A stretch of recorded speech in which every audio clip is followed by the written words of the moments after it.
we said we're going to start on the second outcome. The second outcome of the unit. We finished the first outcome on Friday last week. So the second outcome is basically talking about the analysis of how common office applications are integrated with information systems. We are analyzing how common office applications integrate with information systems. We looked at information systems, we looked at what makes up information systems, we looked at their importance, we looked at the various areas, including the types of information systems.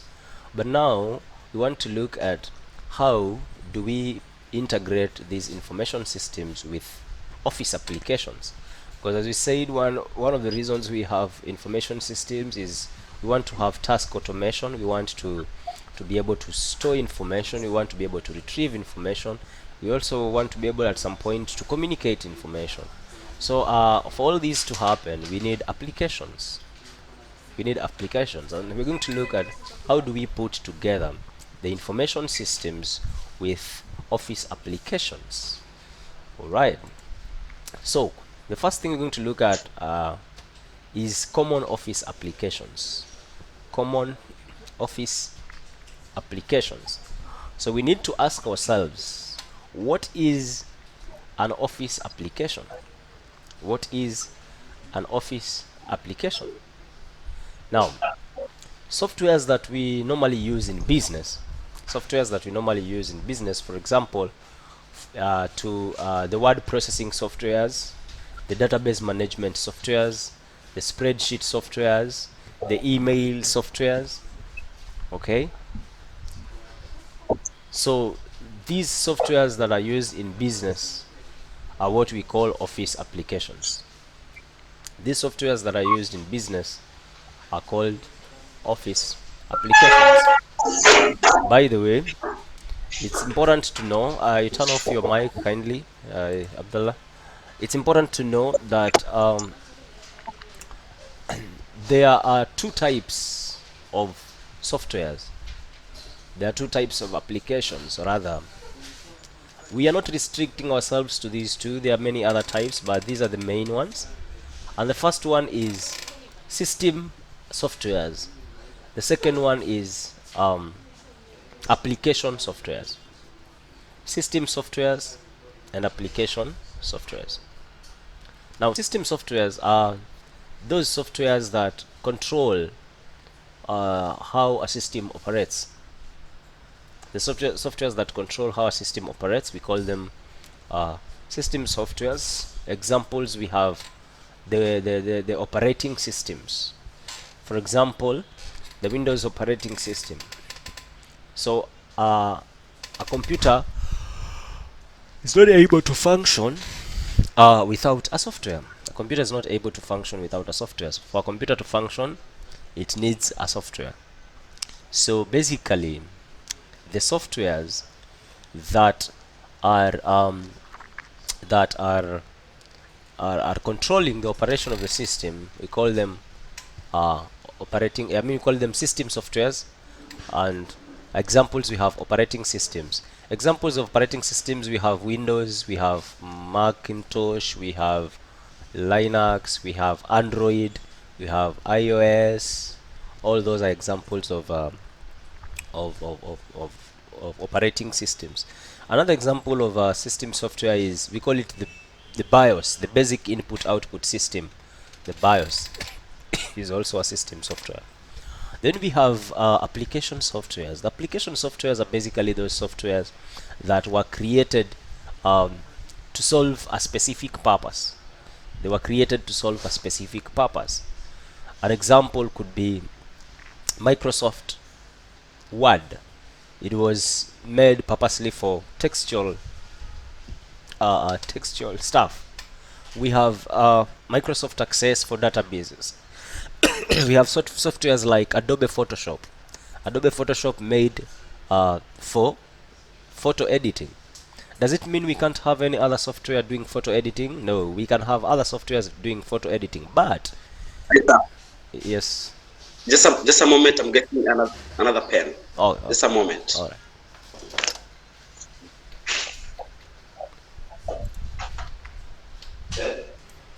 So I was saying that application softwares are softwares that were made to solve a specific problem, and I was giving examples like Microsoft Office, Microsoft Word. We have softwares like Adobe Photoshop, and I was saying it was majorly made for photo editing. It does not mean that it cannot do anything else. It can, but it can do photo editing the best. Why? Because it was made purposely for photo editing. So it's very important for us to understand the various types of softwares that we have. So any software that is used in business, that is an office application. Okay, we have common office applications that are widely available, but the ones that are widely available, they exist in package format. For example, we have the Microsoft Office. Microsoft Office is existing as a package. When you install Microsoft Office, you install softwares like Microsoft Word, Excel, what else? Access, Publisher, PowerPoint, etc, etc, etc. So you install a package. So they come as a package. You don't install Word, Excel different separately. No, you install them as a package. All right. So Microsoft Office, we have or we normally call it a suite of. It is actually a collection of desktop productivity applications that are designed specifically for office use. Okay, and it was actually, or it is a product of Microsoft Corporation that was released for the first time. It was released in the year 1990. It was released in the year 1990, the first time. So we have Microsoft Office available now. It is available in 35 different languages. It's available in 35 different languages that are actually supported by Windows, that are supported by Mac, that are supported by the various Linux variants. And majorly, Microsoft Office, like I mentioned before, consists of the Microsoft Word, Microsoft Excel, Microsoft PowerPoint, Microsoft Access, Microsoft OneNote, Microsoft Outlook, and Microsoft Publisher applications. So Microsoft Office was actually created primarily to automate the office work with or having a collection of purpose-built applications, and each of these office applications are serving a specific knowledge or a specific domain in the office. So let's look at them. The first one is Microsoft Word. Microsoft Word is helping users to create and edit text documents. It was helping users to create and edit text documents. So anything to do with textual work in the office would go for Microsoft Word. Then we have Microsoft Excel. Microsoft Excel is used to create numerical spreadsheets. You can have them ranging from simple to more complex ones. It is majorly used for creating numerical spreadsheet. Number 3, we have the PowerPoint, Microsoft PowerPoint. Microsoft PowerPoint is used to create multimedia presentations. When you have an office presentation that you want to do, you use PowerPoint to prepare your presentation, and then maybe connecting to a projector, connected to a larger screen, you can now use it to put across your presentation to the panel or to the people you're presenting to. We also have Microsoft Publisher. Microsoft Publisher is used for creating or publishing what we call marketing materials, creating posters, yeah, We use Publisher for that, creating posters, creating materials that we can use for advertisement, or materials that we can use for advertisement. Then we have another application, we call it Microsoft OneNote. Now Microsoft OneNote came in to replace the paper notebook. It came in to replace the paper notebook, and it enables it enables the neat organization of notes. So you are able to make your notes, organize them neatly using Microsoft OneNote.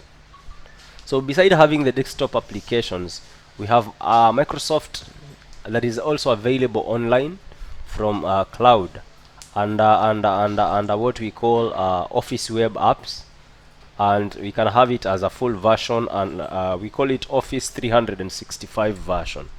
That is a full version of Microsoft Office available online, and it can be used online. Now, having understood what Microsoft Suite is, let's look at the examples of how common Office applications are used by organizations. And I'll start talking about application software, something that I've really talked about previously. I will just go back to it and say that it is a type of computer program that is performing a specific, or we can say a specific, it can be maybe personal, educational, or business function, but it is a specific. Yeah, it is performing a specific task or a specific function, whether it is a personal task, whether it is an educational task, whether it is a business task, or a task or a function. But the key point here is that it is a specific function. So each of these application programs are normally designed so that they can assist the people using those programs with a particular process. Okay, now the process might be related to productivity, might be related to creativity, might be related to communication. Regardless of what that process is related to, the key thing is they're there to do a particular process. What then are the functions of application softwares? That's what we're talking about. Functions of application softwares. Sorry, I forgot you guys are taking notes. I was flying.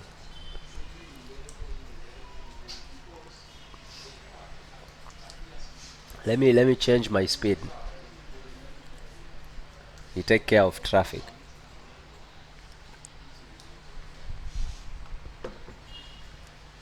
All right. Functions of application softwares. Now, the functions include, but are not limited to: 1. Managing information. Managing information. When you talk about managing information, we can be talking about softwares like Microsoft Access, that we can use to create databases. We can use it to store information. We can use it to retrieve information. The second function is manipulating data. Manipulating data. When you talk about manipulating data, we can look at, or we can talk about Microsoft Excel. Use Microsoft Excel for data manipulation. Number 3 is constructing visuals. Constructing visuals. We have examples like Microsoft Publisher that we use for creating visuals. We have also a Microsoft PowerPoint. We can also create visuals with Microsoft Excel. We can create graphs, we can create pictograms, we can create pie charts and all that. We also have the fourth function, which is coordinating resources. And last but not least, we have the fifth function, which is calculating figures. And a good example there can be Microsoft Excel. You can use Excel for calculation of figures. Using formulas, we can implement formulas to calculate figures. Okay, those are the 5 major functions. The common application software programs that are used by millions, or rather billions of people every day, include the following one. In other words, I'm talking about the most common application softwares. The most common application softwares. And the first one is Microsoft Suite of Products. Microsoft Suite of Products is for office productivity, or making sure that the office working is productive. And Microsoft Suite of Products include softwares Office, Excel, Word, PowerPoint, Outlook, etc, etc. I've mentioned that over and over again. The second one is what we call internet browsers. We have softwares that we use them to access the internet, or to browse, or to surf the internet. We call them internet browsers. And we have softwares, for example, like Firefox. We have softwares like Safaris. We have softwares like Google Chrome that we use them for internet. They allow us to access internet. So whenever we want to access internet, we go for them. Number 3, we have mobile pieces of softwares. In other words, we have softwares that are running or are used in mobile devices, and these softwares would include softwares like Skype. We normally use Skype for real-time online communication. We have Slack. Slack is used for team collaboration. And then other softwares like WhatsApp, Facebook, Instagram, name all, come in there. So those are 3 basic groups of common applications. Now the key, or onto the nut of our stuff, is we are supposed to look at the integration between those common office application and business processes. How do we integrate those applications with business processes? But before we even talk about how do we integrate them, we need to look at business processes. What is a business process? Or what are these? What kind of demons are these called business processes? I don't want to make an assumption that you know what it is. Okay? Yeah, don't worry about how I talk. I'm taking cold water and it's affecting me already. Yeah, so you will bear with me. As long as I'm not in a singing competition, right? Okay. Alright, so let's continue. We are looking at business processes. What are business processes? But before we talk about business processes, what is a process? A process, I define a process as a series of tasks. A series of tasks that are completed in order to accomplish a goal. A series of tasks that are completed in order to accomplish a goal. Since that is a process, then what is a business process? A business process is therefore a process that is focused on achieving a goal for a business. A process that is focused on achieving a goal for a business. If I have to put that in the long run, I would say something like this. A business process is a series of tasks that are completed in order to achieve a business goal. A business process is a series of tasks that are completed in order to achieve a business goal. Now, if you have been in a business setting, you must have been part and parcel of a business process. So anything ranging from the simple processes, for example, the process of making sandwich, okay, to the processes of building a shuttle space. All these include business processes. It's important for us to understand and realize and acknowledge and appreciate the fact that processes are something that businesses go through every day uh, to accomplish their missions. We have businesses that look at their processes as a strategy for actually having a competitive advantage over other businesses. Now, we look at these processes uh, that achieve the goal they are supposed to achieve in a unique way. And when you have processes that achieve its goals in a unique way, that can actually set your company apart. These are processes that are actually eliminating costs, and they allow their company to lower its prices and still retain more profit. They are processes that want to provide to the clients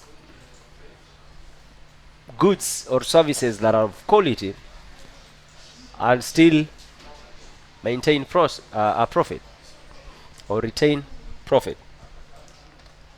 As we all know, a business is a business when profit is accounted for.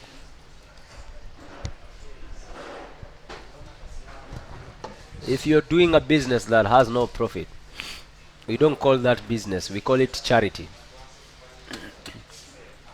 Yeah, we call it charity. A business should make profit. If your business is not making profit, you should log it. Yeah, you're wasting time.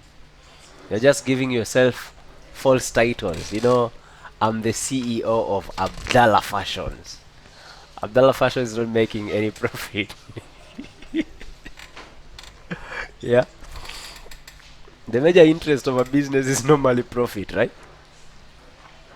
Yeah, it's normally profit. So when you have business processes set up, they should be processes that are optimizing your profit. They make sure you are going to make it. Now that is why people in the commerce, entrepreneurs make more money than employed people. Yeah, and that is why I normally advise young people, when you are employed, take an advantage of that, gather enough capital, go be your own boss. It is very embarrassing to be employed until you die. Yeah, we should actually slaughter you for Christmas. Yeah, because you cannot become rich through employment. Never, never. Even if they pay you 500,000 a month, because they are going to do a lot of deductions. But anyway, what I'm trying to say is, people in business make money. Yeah, if you can balance business and work, you are running businesses and you're still employed, good for you. Yeah, but don't be employed forever. At least employ someone. You are given birth, you gave birth. You are employed employee. At least at least be someone's boss. Yeah, at least be someone's boss. Don't die calling other people boss. Oh, sir, madam, sir. Yeah, they should at least come to your office and they book an appointment. Yeah, they meet the PA first before they meet you. You see, that is not possible when you are employed. It's possible when you employ people. Or okay, let's look at the ERP systems. Sorry. The reason as to why I'm looking at the ERP system is because the ERP system is bringing the key business processes of an entire organization or an entire industry or an entire company or an entire firm into a single software that enables information to flow throughout the organization. So when you talk about the enterprise resource planning, ERP, we are talking about a software that has all the key business processes of a firm. So this software enables flow of information. Information is able to flow smoothly, seamlessly. That is what we call an ERP, an enterprise resource planning. Now, the ERP systems normally are focusing on, or they are primarily focusing on internal processes. Yeah, they are focusing on internal processes, but at the same time they may include customer transactions that the company or the firm does with customers and even with vendors. It can include those transactions as well. So an enterprise resource planning system is basically a software that has a centralized database that can be used to run the entire company.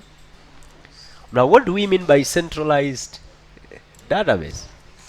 You know, a Kenyan would think centralized database is a database found in the central. Yeah? But a centralized database is one database standalone for that particular company. Yeah? The opposite of centralized is distributed. Like the banks are working on distributed databases, right? That is why you can update your information in one branch, and when you go to another branch, you see the changes because they are working on a distributed database. Now, when you're working on a distributed database, it is possible. Okay, I don't even think if these banks are working on distributed databases, because at times they send you messages, they are telling you will be maintaining the system, right? Now, for a system that is powered by distributed databases, there shouldn't be breakdown, even when they are maintaining it. Now, let me give you an example of Facebook, for example. Have you ever received a message from Facebook telling you, we want to be available at this time to this time, we are doing system maintenance? Or you will never receive, because their databases are distributed. They have databases in different locations, and all these databases are working together as one. So if they turn off maybe the database that is powering Africa, the other databases are the database that is in Africa, the other databases are still powering Facebook. So Facebook is still available. You don't know when they are doing maintenance and when they are not. That is a distributed database. Now for a centralized one like the one Safaricom has, they have to tell you, we are doing maintenance. At this time to this time we will be doing maintenance. In other words, our database is one, so we will be working on the database. So there's no possibility of you accessing your services because the database will be under maintenance. So an ERP normally has a centralized, or they are based on a centralized database. Okay. So they have a centralized database, and they're normally used to run the entire company. Now we've talked about so many we've talked a lot about these stuff. So I want us to, let me just share this screen. There is a diagram I want you to see.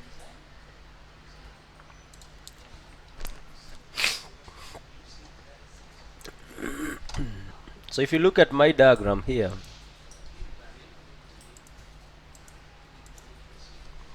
you see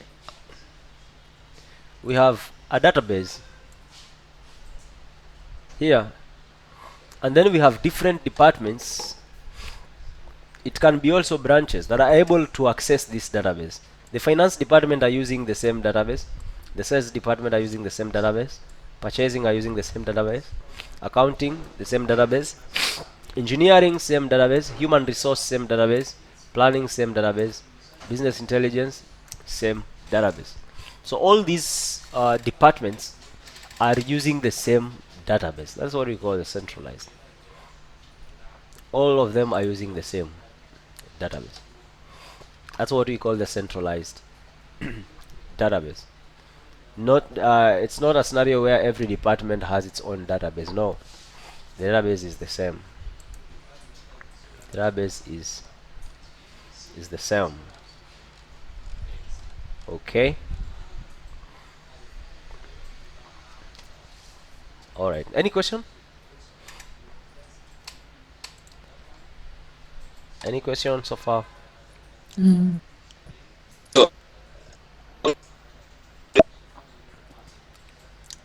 Michelle, you don't always have questions. Hmm? At least ask me which team I'm supporting. No, not really. What team are you supporting? I'm giving you leakage. Hey, that's great. Anyway, I support any team. I support the winning team. Okay. Abdallah. This guy is gone again.